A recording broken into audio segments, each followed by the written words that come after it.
Hey guys, Jordan Wade here in Granville Street, where today is a very special day in Vancouver.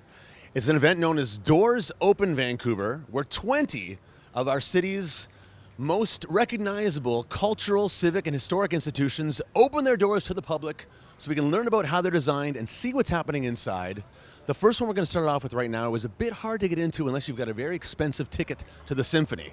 So let's take advantage of the open door today by heading into the Orpheum Theatre.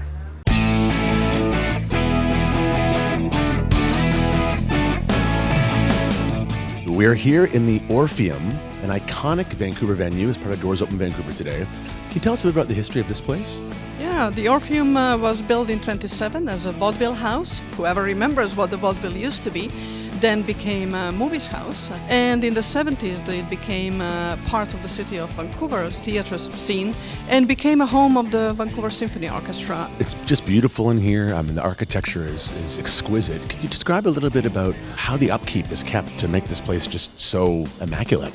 Well, it's not easy because it's architecturally eclectic style that has everything from neoclassicism to Spanish Baroque to Gothic to you name it. Every style is in here. So it takes actually the scenic artists to do the painting during the summer and do the tricks that come with the scenic painters only.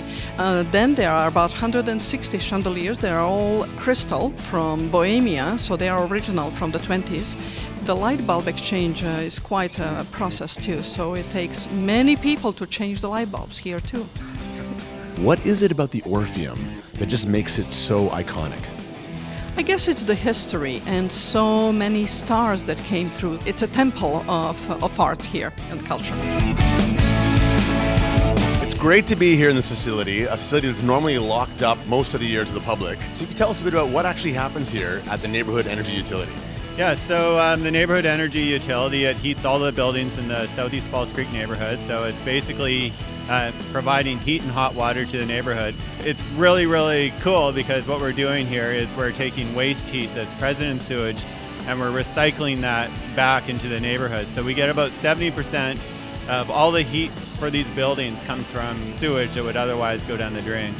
By building this system and centralizing and networking all the buildings together, we've got the economies of scale that allow us to take the waste heat from the sewage we would otherwise not be able to utilize. In Vancouver, our objective is to develop these networks in areas where we have the adequate density and scale of development to make it work. All the other municipalities are also getting on the bandwagon and building similar systems in their downtown areas. Tell us a bit about how many horses are here and how many males, how many females. Your favorite one? So with the mounted unit, we have 10 horses assigned to us. They're strictly male horses because if we introduced mares, they'd fight.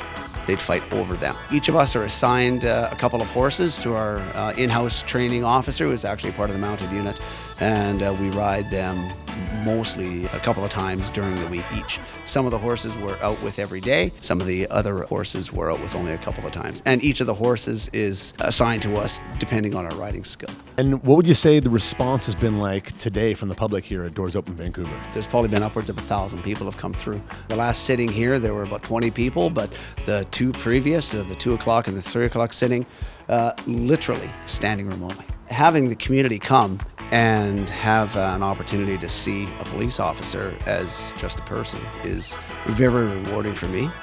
It's important to give back. So I'm happy to come in on this nice Saturday and give back to my community.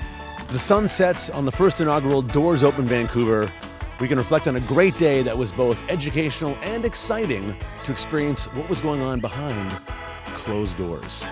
For more information, check out doorsopenvan.ca. And for City Lights and Novus TV, I'm Jordan Wade.